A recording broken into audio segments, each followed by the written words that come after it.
રાધનપુરમાં 2 કલાકના અંતરે 2 મહિલાઓના મૃત્યુ મળતા ચકચાર. મોતના બનાવોમાં ચિંતાજનક વધારો. પાટણ જિલ્લાના રાધનપુર શહેરમાં છેલ્લા કેટલાક સમયથી મૃતદેહ મળી આવવાના બનાવોમાં સતત વધારો નોંધાઈ રહ્યો છે. ત્યારે આજે ફરી 2 કલાકના અંતરે 2 અલગ અલગ સ્થળેથી મહિલાઓના મૃતદેહ મળી આવતા સમગ્ર શહેરમાં ચકચાર મચી જવા પામી છે. મળતી માહિતી મુજબ રાધનપુરના વડ પાછળ આવેલ તળાવ વિસ્તારમાં પદમનાથ ચોક મંદિર પાછળ એક મહિલાનો મૃતદેહ પાણીમાંથી મળી આવ્યો હતો. ઘટનાની જાણ થતાં સ્થાનિક લોકોના ટોળે એકત્ર થયા હતા અને તાત્કાલિક રાધનપુર પોલીસને જાણ કરવામાં આવી હતી. પોલીસ કાફલો ઘટના સ્થળે પહોંચી જરૂરી કાર્યવાહી હાથ ધરી હતી.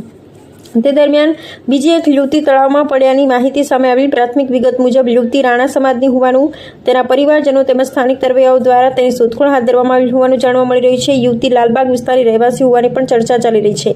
જોકે આ અંગે સત્તાવાર પુષ્ટિ થવાની બાકી છે. આજે આ બંને ઘટનાઓને લઈ શહેરમાં અનેક ચર્ચા અને પ્રશ્નો ઊભા થયા છે. છેલ્લા કેટલાક સમયથી રાધનપુર અને આસપાસના વિસ્તારમાં મૃતદેહ મળી આવવાના બનાવોમાં વધારો નોંધાતા લોકોમાં ચિંતા વ્યાપી છે.